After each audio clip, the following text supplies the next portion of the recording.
It was quiet and calm at the dacha until a minivan with a trailer appeared. Zalufka began to unload things in a businesslike manner and, to the puzzled look of the owner, proudly declared, "My brother and I have come to an agreement." The woman, not accustomed to such an unceremonious intrusion, firmly answered, "And someone agreed with me. Show, let's go wherever we want." The family conflict flared up with renewed vigor. Good day, dear listeners. I am glad to welcome you to my channel. I present to you a new interesting story. Enjoy listening. When Grandma Anna Sergeyevna died last fall, Amelia could not believe for a long time that she would no longer hear her raspy voice on the phone.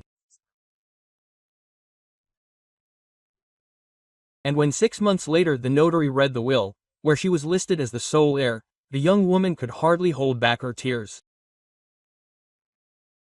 A dacha in the village of Sosnovi Bor, that was all the inheritance. But for Amelia it was more valuable than any money. Quote, "Can you imagine, Gleb?" she excitedly told her husband, waving the certificate of inheritance. 600 square meters near the forest. What air there is, and the silence. Remember, you and I went there in May? Gleb nodded, leafing through the documents. The plot really did look tempting on paper. A perfect rectangle bordering a pine forest. Another thing is what state this fairy tale was in.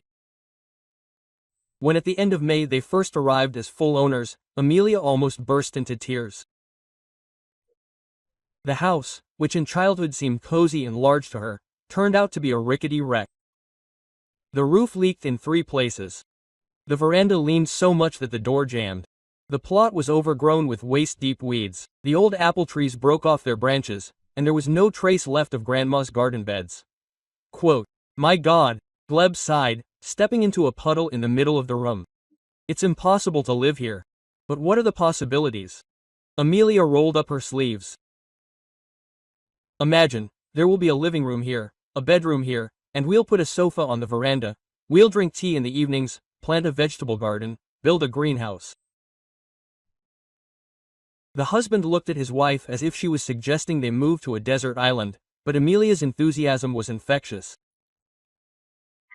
Besides, their city apartment was cramped, and the thought of their own dacha warmed their souls. "Okay," Gleb said decisively. "Since the dacha is now ours to share, we'll put it in order." The first year turned into a continuous weekend marathon. Every Saturday morning they loaded the car with tools, building materials and food, and returned late on Sunday evening, tired but happy. Gleb turned out to be a master with golden hands. He re-roofed the place in 2 months, and did everything thoroughly. First, he completely dismantled the old rafter system, then assembled a new one. Amelia carried boards, handed over tools, cooked dinner on a Primus stove. "Look how beautiful it is," she exclaimed in admiration as her husband laid the last sheets of corrugated metal. "We're not afraid of the rain now." "Of course," Gleb answered proudly, wiping the sweat from his forehead. "It will last for 10 years, maybe even 20. The veranda had to be dismantled almost completely and rebuilt." Amelia insisted on large windows to provide light and a view of the forest. Gleb grumbled that it would be cold in winter with such windows, but you can't convince your wife. The fence became a separate story. The old boards had turned black and leaned so much that the neighbors joked that the wind would blow and blow the entire fence down. Amelia wanted something modern, made of metal profiles. Gleb insisted that wood was better, environmentally friendly and cheaper. "Then let's compromise," his wife suggested. "The posts are metal, and there are boards between them, and we'll paint them every 2 years. Did you agree?" The husband agreed. "But you'll be painting them. Your hand is lighter." Quote. Amelia really enjoyed painting the fence.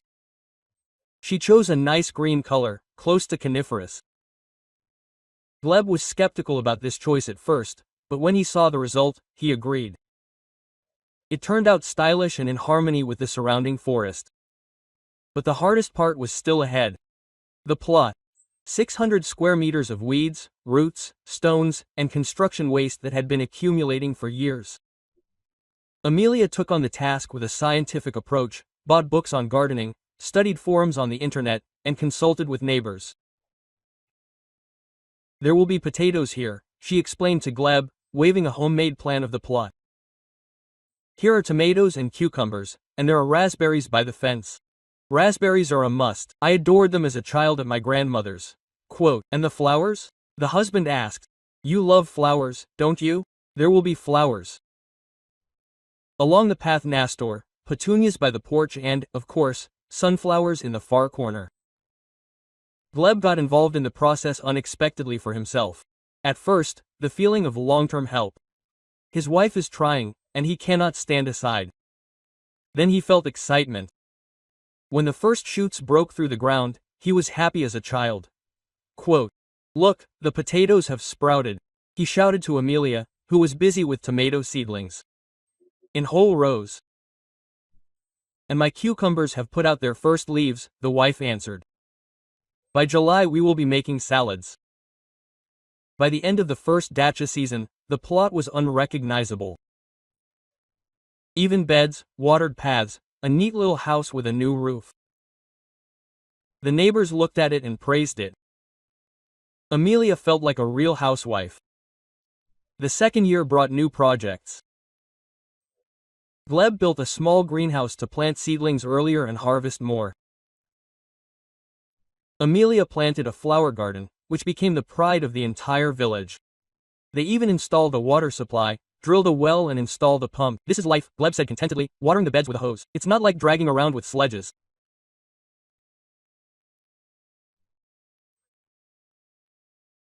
And we'll build a bathhouse, Amelia dreamed. Can you imagine, having a steam bath after working in the garden? We'll build it? We'll definitely build it, the husband agreed. After all, our dacha is shared, we'll develop it to the fullest. The third year was a turning point. The plot finally turned into a model one. The neighbors gave tours to their guests. The house acquired a cozy residential look. The bathhouse was finally built, small but functional. Amelia loved these summer evenings when she and her husband sat on the veranda, sipping tea from a samovar and admiring the sunset through the pines. Gleb talked about plans for the next season. She shared ideas for improvement. But it was at this time that Zana appeared on the horizon. Gleb's sister had always been special. A qualified economist. For some reason, she preferred to stay at home with the children, periodically changing jobs and men. Now she was raising two, 10-year-old Artyom and 7-year-old Kasyusha, almost alone. The children's fathers disappeared from their lives, leaving only alimony obligations, which were paid extremely irregularly. Quote, Golbushka, she said into the phone. Can we come to the dacha with the kids for the weekend to get some fresh air? Gleb, of course, could not refuse his sister, especially since the dacha seemed to him to be common family property. And Zana really did come for the weekend with 3 bags of things, a bunch of groceries and children, who instantly turned the neat plot into a training ground for military games. Amelia endured the first visits in silence. After all, relatives are relatives, but the weekends gradually stretched into a week, then 2, and Zana's children behaved as if the dacha belonged to them by birthright. Aunt Emilia whined Artyom, give me money for ice cream. Mom said that you are the mistress here. Amelia Alexandrovna, she corrected. And I don't have any money. You're lying.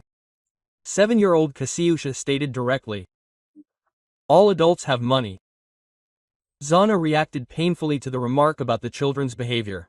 Quote, they are little, she was indignant. They should feel free in nature. Freely meant that Artyom rode his bike through the beds, and Kasyusha picked flowers, not distinguishing whether they were decorative or vegetable crops. Amelia silently replanted trampled seedlings and tied up broken tomato stems. By the end of the 3rd year of regular visits, Amelia's patience was running out. And then Zana began to hint that it would be nice for the children to have a permanent place in nature. Quote, "You see, Golbushka," she said to her brother. "It seems like smog, Kasyusha has developed an allergy, and here the air is clean, there are pine trees." Gleb nodded, sympathizing. The dacha really was wonderful, the air really was clean. He did not notice how his wife's fists clenched when Zaluvka began her conversations about the benefits for the children. Amelia felt that something was brewing.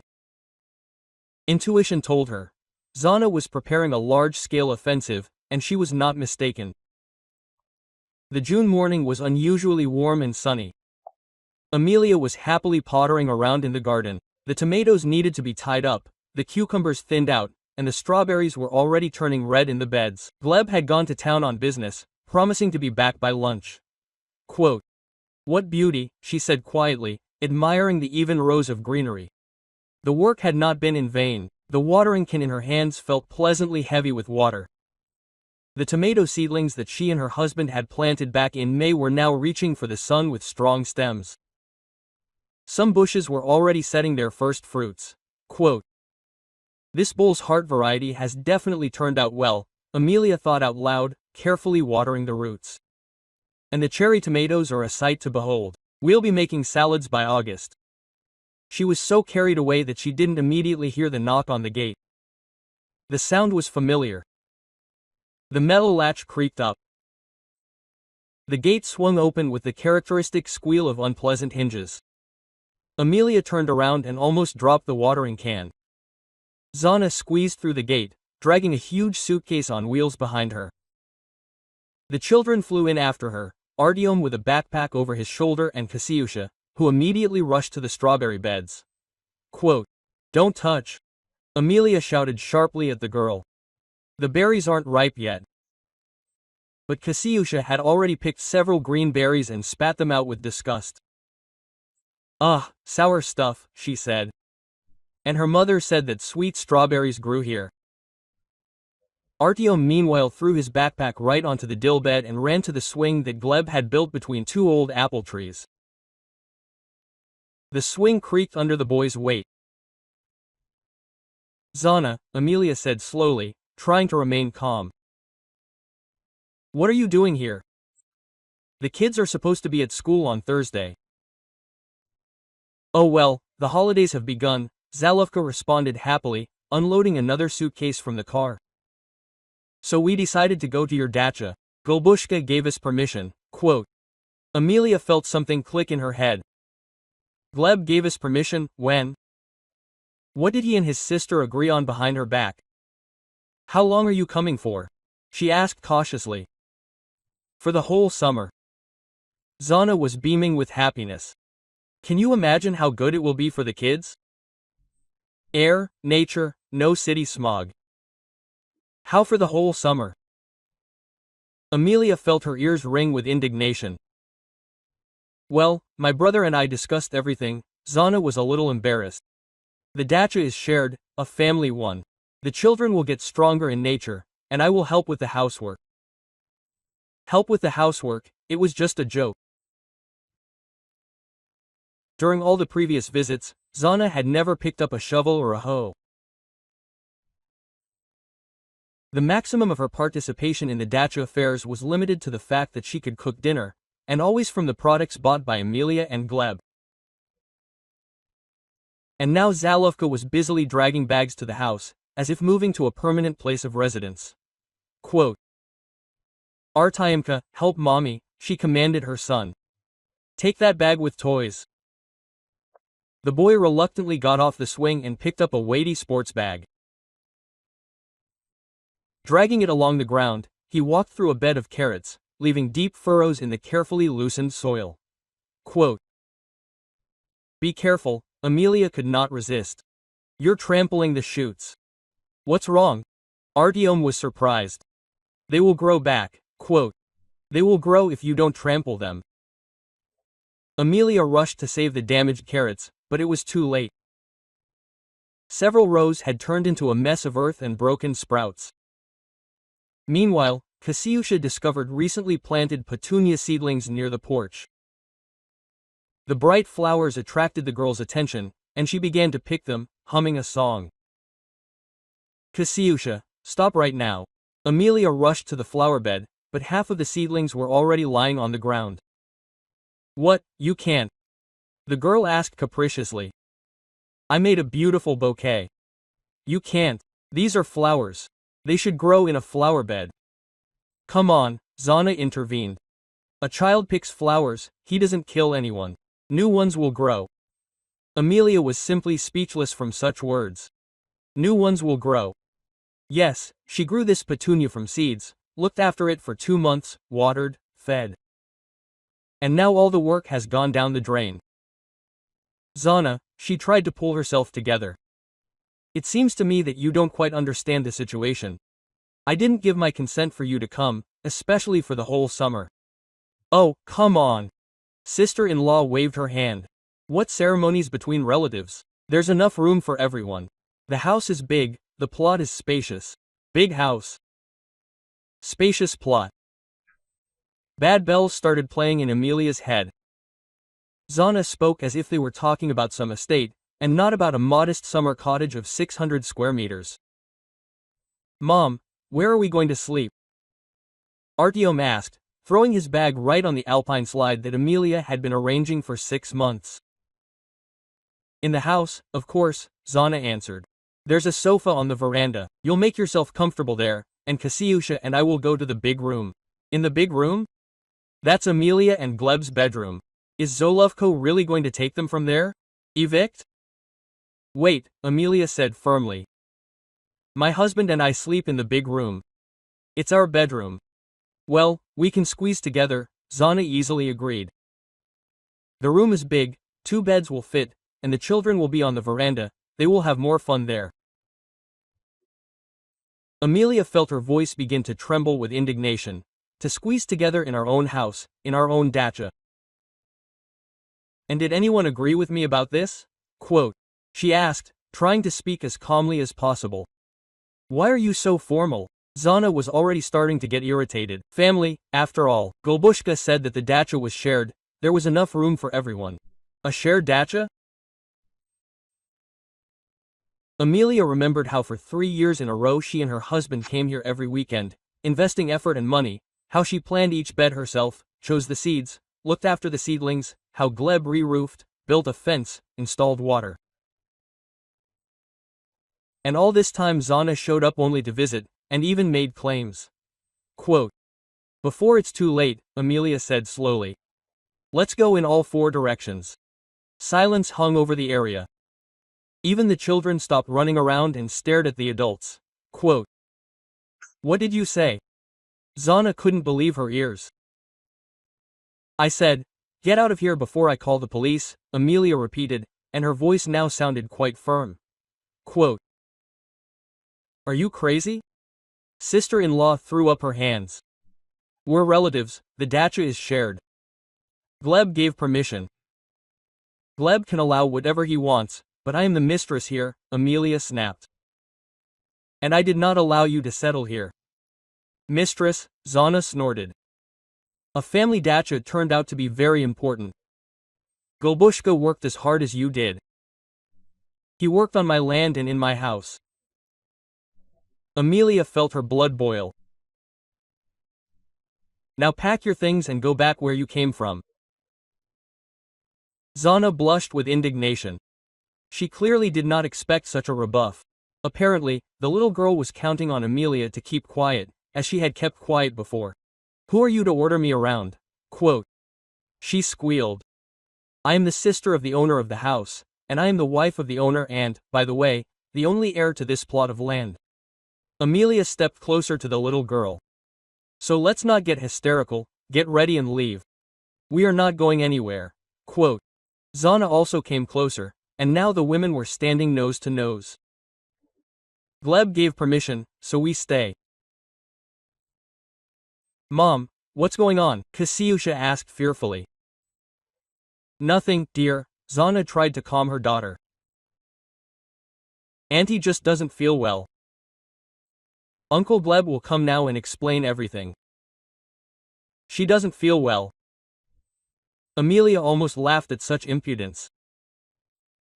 So, if she is defending her property, then this is a painful condition. I feel great, she said, and, I repeat for the last time, get off my property. Quote. And we are not leaving, Zana declared. We have the right to be here. What right? Amelia could no longer restrain herself. The right to the baker? Mom, quote. Artyom tugged his mother by the sleeve. Let's leave, I don't like it here. We are not going anywhere, Zana barked at her son. This is our dacha too. Our dacha. Amelia looked at the scattered bags, the trampled beds, the plucked flowers, looked at the impudent face of the sister-in-law and the confused faces of the children and realized that she would not tolerate it any longer. Okay, she said almost calmly. Since you do not understand words, we will act differently. And she resolutely headed for the nearest suitcase. Amelia grabbed the nearest suitcase by the handle and resolutely dragged it to the gate. The suitcase turned out to be heavier than it looked, and dragged along the ground, leaving a furrow in the sand of the path. What are you doing? Zana squealed. Put it down immediately.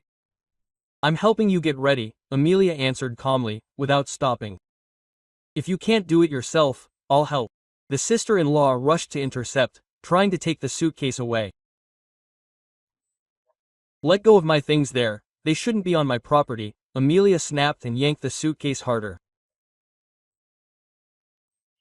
A real scuffle began.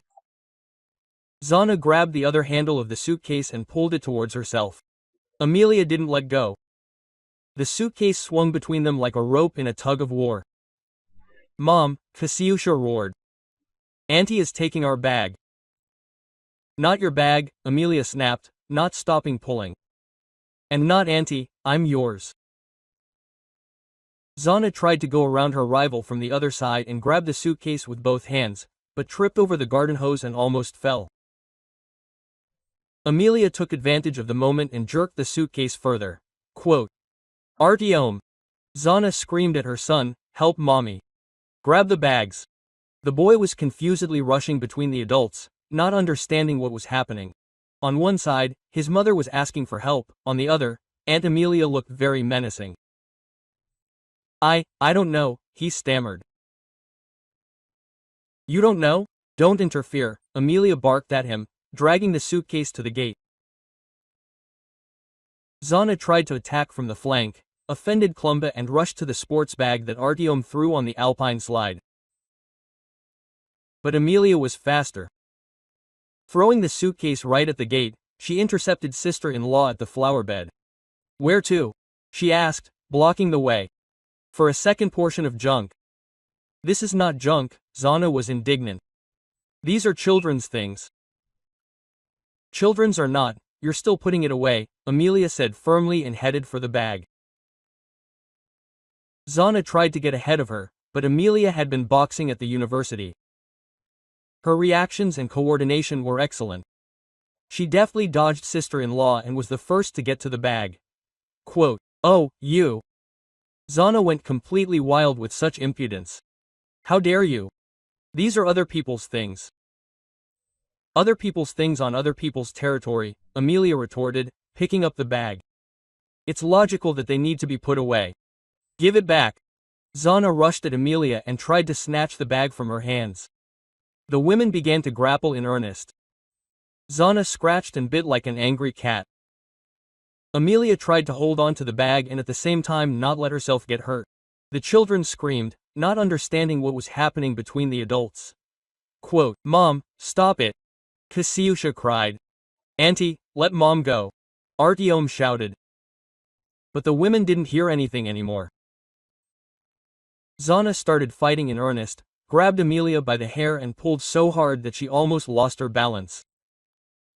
That hurt. Amelia was indignant and instinctively gave the little girl a slap on the back of the head. Light, but accurate. Zana gasped and, losing her balance, sat down right on the cucumber bed. The young plants crunched under her weight. Several bushes broke. Ouch! Zalovka squeaked, trying to get up and not damage the cucumbers even more. Now do you understand what someone else's property is? Amelia asked venomously, shaking out her bag. Do you feel sorry for the plants? And I feel sorry for the whole area that you're trampling here. Zana struggled out of the cucumber bed, spitting out dirt and leaves. She looked miserable. Her hair was disheveled, there were dirty streaks on her face, and her t-shirt was torn. Quote, You hit me, she said with horror. I warned you, Amelia answered calmly. And you didn't listen. But we are relatives. Relatives don't break into someone else's house without asking, Amelia snapped, and don't trample someone else's beds. She picked up her bag and headed for the gate. Zana tried to stop her, but she no longer had the strength. The fight and the fall had knocked all the fighting spirit out of her. Quote, Wait, she called weakly. Let's talk. It's too late to talk, Amelia threw over her shoulder. She should have thought earlier, before breaking in here. She dragged the bag out the gate and put it next to the suitcase. Then she came back for the next batch of luggage. Quote, Artyom, bring your backpack, Zana said tiredly to her son. Are we really leaving? The boy asked hopefully. I don't know yet, his mother answered honestly. Uncle Gleb will arrive soon, he will decide everything. Amelia heard these words and grinned. Uncle Gleb will not decide anything, she said, passing by with another bag. Because the dacha is registered in my name, and only I make decisions here. We'll see, Zana tried to maintain her dignity. Golbushka will not allow you to treat me like that. Golbushka is my husband, not your lawyer, Amelia retorted. 10 minutes later, all of sister-in-law's luggage was outside the gate. Zana was sitting on the suitcase. The children huddled close to her, not understanding what was happening. Amelia stood by the gate and looked at this family with obvious satisfaction. Quote, Well, there you go, she said. Now everything is in order. You have a car, the road is clear. Have a nice trip. We are not going anywhere, Zana tried to save the remnants of pride. We will wait for Gleb. Wait, Amelia shrugged her shoulders indifferently. Just on the road, we will never set foot on my property again. She went inside and closed the gate with the latch. Zana immediately jumped up and tried to open it. Hey! She shouted, open up. I need to call. Call from yours. Amelia responded from the depths of the property. You have a mobile phone. It is dead. Your problems are personal. Zana stood by the gate, then took out her phone and began frantically dialing her brother's number. Luckily, there was still some charge left. Golbushka, she said into the receiver, come urgently. Your wife has gone completely berserk. She kicked us out, even hit me. Quote. Something was said quickly and anxiously on the phone. Yes, right now, Zana sobbed. The kids and I are sitting on the road, and she won't let us in. Any other questions from the phone? With our things, of course. We came for the whole summer, as we agreed. And she's like some kind of beast. Amelia heard this conversation and just shook her head. How did they agree? When did they agree? And why did no one bother to ask her opinion? Half an hour later, a familiar car appeared on the property. A gray Lada, which Gleb had bought especially for trips to the country. The car slowed down at the gate, and an agitated man jumped out. Zana, he rushed to his sister. What happened? Are you really sitting on the road? Golbushka, quote, sister-in-law threw herself on her brother's neck. Your wife has gone crazy. She kicked us out. She even beat me. Gleb turned to the gate, behind which Amelia's figure appeared. Amelia, he called his wife. Open up. What kind of circus are you putting on? No circus, his wife answered calmly. She just tidied up her own territory. What kind of hers? Her husband was indignant. Our dacha is shared. My dacha, Amelia patiently corrected, was inherited, and I did not give permission for your relatives to move in. But we agreed. Gleb looked confused. Who did you agree with? His wife asked. Definitely not with me. Gleb realized that he had gotten into an awkward situation. Indeed, he had not consulted his wife. He simply assumed that she would not object to the children being outdoors. Well, he hesitated. I thought you would not mind. Children are nature. Children are nature, Amelia repeated. And who will explain to them that they can't trample the beds, that they shouldn't pick flowers, that they should protect other people's property? Oh, come on, the husband waved his hand. So what, new beds will grow. These words made Amelia's eyes darken. New ones will grow. She spent half her life on these beds. Each plant grew like a child. Gleb, she said very quietly. Open the gate and come in. We need to have a serious talk. Quote. The husband suddenly felt that the jokes were over. He silently opened the gate and walked into the plot. Amelia immediately locked the gate behind him. And what about us? Zana was indignant. And you wait, Amelia said coldly. The conversation will not be long. And she led her husband to the house, preparing for the decisive explanation. Gleb followed his wife into the house, still not fully understanding what was happening. In his mind, the situation looked simple. His sister and children came to the dacha, which he considered joint property, and his wife made a scandal out of nothing. Amelia, what's the story? Quote, he began conciliatorily. The children are small, it is good for them to be outdoors. Sit down, Amelia said briefly, pointing to a chair by the kitchen table. And listen carefully, something in his wife's voice made Gleb obey.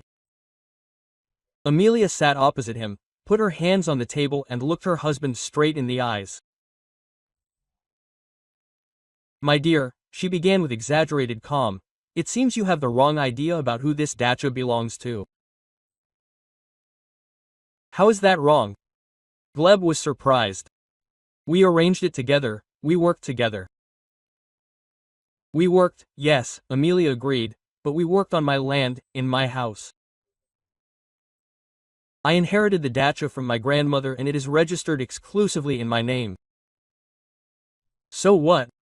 Gleb still did not understand what she was getting at. We are a family. Yours, then, is ours. That is exactly ours, Amelia emphasized. Yours and mine, but not your sister and her children. But they will not be here for long. Not for long. Amelia raised her voice. She came with suitcases for the whole summer and said that you had discussed everything with her and agreed. Gleb felt his face flush. Indeed, Zana had called him last week, complained about the city heat, the children's allergies, asked permission to spend the summer at the dacha. And he had said without hesitation, of course, come. For some reason, he had not thought about asking his wife's opinion. She asked, the children are sick, he began to make excuses. Stop, Amelia stopped him abruptly. You gave permission to use my property without even informing me. What permission? Gleb tried to wave it off. Relatives, the dacha is big, there is enough space. There is enough space. Amelia stood up and went to the window, from which she could see Zana and the children crowding at the gate. Did you see what they did in half an hour? Trampled the carrots, picked the petunias, broke the cucumbers. What nonsense, her husband waved his hand. Children are children, we will plant something new. These words were the last straw. Amelia turned to her husband, and for the first time in their marriage, Gleb saw real anger in her eyes. We will plant something new, she repeated very quietly. And who will plant? Who will water? Who will weed and loosen the soil? You or your precious sister? Well, we are all together, Gleb began, but his wife interrupted him. Together. Amelia laughed, but this laugh was unkind. For 3 years I have never seen your Zana pick up even a rake. She comes as if to a sanatorium, to rest and consume. Gleb wanted to object, but realized that his wife was right. Indeed, his sister had only ever appeared at the dacha as a guest. The most she could do was cook soup or wash the dishes. Quote, "But she is alone with the children, it is difficult for her," he tried to find an excuse. "Alone with the children is her life choice," Amelia said harshly. "And not my problem. I have my own concerns." "Amelia, be a man," Gleb pleaded. "The children will get stronger in nature, breathe fresh air." "At my expense," the wife clarified, "on my land, in my house, consuming my food and electricity." "What does it cost you?" The husband could not stand it. What a greedy person she was. Amelia looked at him for a long time. "A greedy person?" she asked again. Quote, "Okay, then explain to me, a lawyer, on what grounds can your sister claim to live in my house?" "On what grounds?" Gleb was confused. "Well, we are a family." "Family is not a legal basis," Amelia explained patiently. "The dacha, inherited by me, is registered in my name. According to Article 209 of the Civil Code of the Russian Federation, as the owner, I have the right to own, use and dispose of this property at my own discretion." Gleb blinked. When the wife began quoting laws, it was useless to argue with her. Quote, "But you won't forbid me to live here, will you?" he asked uncertainly. "I won't forbid you," Amelia agreed. "You're my husband, and you have the right to live here. But your sister doesn't have that right. That means she can't stay here." "Maybe," his wife unexpectedly agreed, "if she gets my written permission and follows the rules that I, as the hostess, will establish." Gleb was happy. "Well, you see, then we'll come to an agreement." "We'll come to an agreement," Amelia nodded, "but on my terms." Voices could be heard outside the window. Zana was explaining something to the children. Artyom was whining that he was hungry. Kasyusha was crying from fatigue. Quote, "Okay," Gleb sighed. "What are the conditions?" First, Amelia began counting on her fingers. "An official apology for the unauthorized invasion of my territory and damage to my property." "Okay, that's okay." Second, full compensation for the damage, seedlings, seeds, work to restore the trampled beds. That's also true in principle. Third, your sister will cover all expenses for her family's food and utilities in proportion to the number of residents. Gleb thought about it. Zana was always complaining about not having enough money. Fourth, Amelia continued. Strict adherence to the daily routine and rules of conduct on the property. No trampling the beds, picking up plants, throwing trash around. That's quite reasonable. And fifth. His wife paused. At the first violation of any of the conditions, immediate departure without the right to return. Gleb realized that the conditions were strict, but fair. And most importantly, he had no choice. Legally, his wife was absolutely right. "I'll tell Zana," he promised. "If you don't tell her, you'll explain," Amelia corrected. "In my presence, so that later no one can say that they didn't understand or didn't hear something."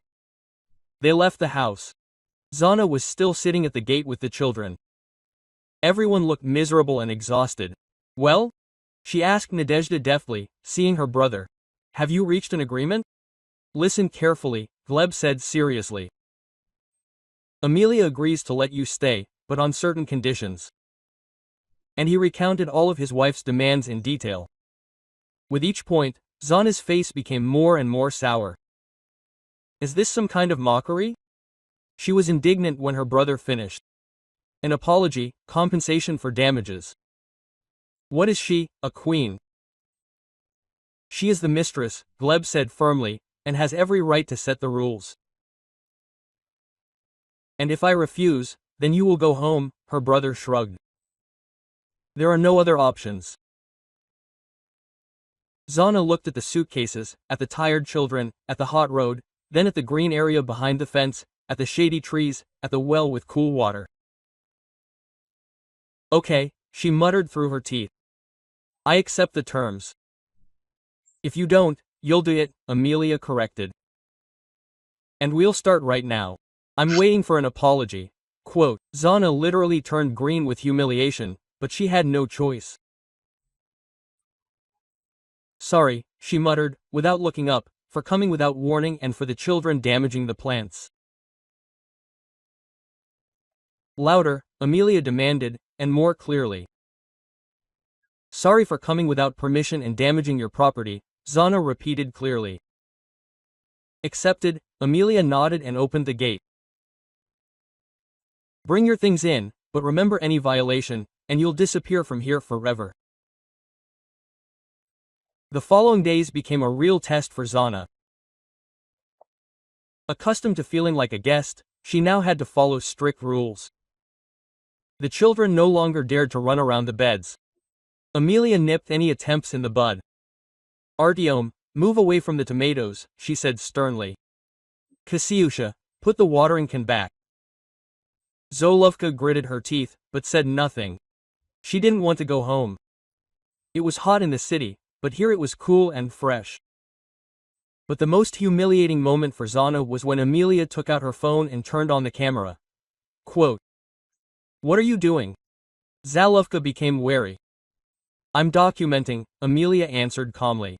It will come in handy for the court, if anything. Article 330 of the Criminal Code of the Russian Federation. Arbitrariness. Article 167. Intentional damage to property. Article 139. Violation of the inviolability of the home. Quote, What court? Zana asked fearfully. What if you decide to report to the police that you were beaten and robbed? Amelia grinned. Then I'll show you the recording where you yourself admit to violating the boundaries of someone else's land and damaging someone else's property. Zana realized that she had fallen into a legal trap. The smart daughter-in-law had calculated everything in advance. Quote, You set this all up on purpose? She said accusingly. I protected my property, Amelia answered calmly. Which would not have been necessary if you had behaved in a civilized manner. By evening, Zana had finally deflated. The children, having received a severe reprimand for trying to pick apples, sat quietly as mice. Gleb tried to smooth things over, but felt awkward. Maybe we should have dinner together? He suggested. We'll have a family dinner, Amelia agreed. But everyone buys the groceries themselves. As we agreed, quote, Zana gritted her teeth. Her money was limited, and feeding 3 at the dacha was not a cheap pleasure. Maybe this time it's okay? She started. No, you can't, Amelia snapped. An agreement is an agreement. The next day, Zalovko tried to break the rules, sending Artyom to pick dill for soup without asking permission. Amelia noticed it immediately. Stop, she said to the boy. Who did you ask permission from? Your mother, Artyom answered, confused. Did your mother ask me? The boy shook his head. Zana, Amelia called, come here. Zana approached, grinding her teeth, realizing that she had gotten into trouble. Explain to your son why he can't pick someone else's greens without permission, Amelia said calmly. Well, he can't, because Zana was choosing her words painfully, because it was someone else's. That's right, Artyom, remember, you can't touch anything on someone else's property without the owner's permission, not even a blade of grass. The boy nodded, and Zana felt like a complete idiot. She, a grown woman, was taught to respect other people's property like a child. By the end of the week, Zalovka realized that this could not go on. Constant control, strict rules, the need to spend her own money on food. All this turned a vacation in nature into continuous torture. Golbushka, she caught her brother alone. Let's go home. What do you mean home? Gleb was surprised. You wanted to spend the whole summer here. Yes, but there is such an atmosphere here. Your wife hates us. Hates, the brother tried to object. She just brings order. What order? Zana was indignant. She treats us like third-class servants. The children are afraid to take a step. It's like I'm walking in a minefield. Gleb thought about it. Indeed, the atmosphere in the house was tense. Amelia behaved emphatically politely, but coldly. Every word of Zaluvka was perceived with hostility. Every gesture of the children was controlled. Well, just be patient a little longer, he asked his sister. Maybe she'll get used to it and thaw out. But Amelia wasn't going to thaw out. She'd gotten her way, set clear boundaries and made them stick to them. Now her rules were in effect on her territory. After 2 weeks, Zana finally gave in. That's it, she announced to her brother. We're leaving. I can't live in this situation any longer. Maybe I should talk to Amelia? Quote, Gleb suggested. Should I explain? Should I ask? What should I ask? Zaluvka laughed bitterly. She's done her part, shown who's boss, humiliated me in front of the kids. Now she can let me go. Quote. When the Zaluvka family was packing their suitcases, Amelia watched the process with obvious satisfaction. There were no farewell hugs, no promises to come again. Everything was dry and formal. Goodbye, Zana said, loading the last bag into the car.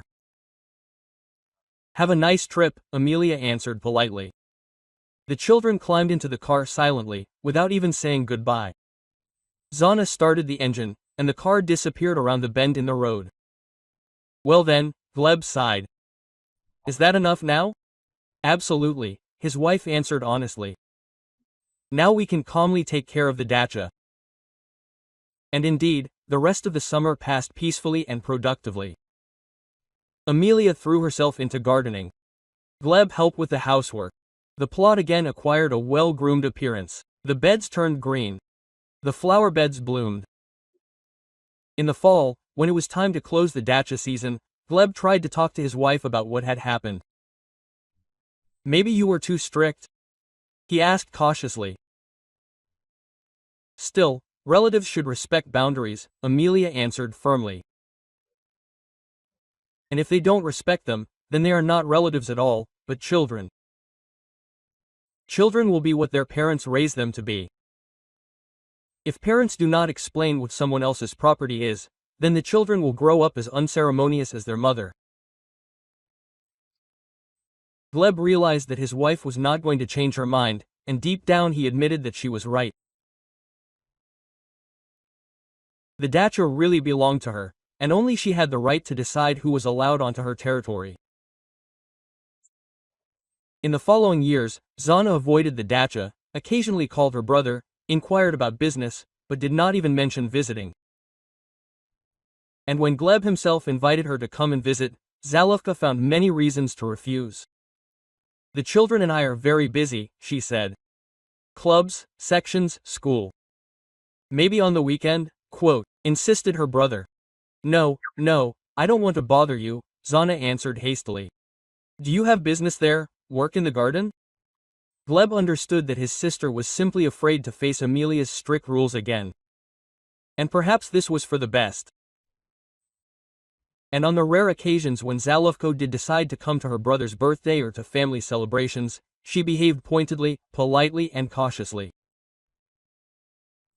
Amelia Alexandrovna, she addressed her daughter-in-law formally. Can the children have a drink of water? Of course, Amelia answered. The tap and glasses are in the cupboard. Thank you very much, Artyom, Kasyusha, be quiet, don't disturb your aunt. Quote. And the children really did behave quietly, afraid to attract the attention of the formidable mistress of the house once again. Gleb watched these ceremonies with mixed feelings. On the one hand, he felt sorry for his sister. She clearly felt awkward in the house that she once considered almost her own. On the other hand, he couldn't help but admit that order and peace now reigned at the dacha. No one trampled the beds, picked flowers, or scattered trash anymore. The plot prospered, the harvests were excellent, and family life became calmer and more harmonious. You know, he once said to his wife, looking around at the well-kept beds. Did you do the right thing then? I know, Amelia simply answered. Sometimes you need to dot the I's right away, so that there are no misunderstandings later. And indeed, there were no more misunderstandings. Everyone knew their place, their rights and responsibilities. And most importantly, everyone understood the simple truth. It is better to agree with the mistress of the house in advance than to clean up the consequences of amateur activity later.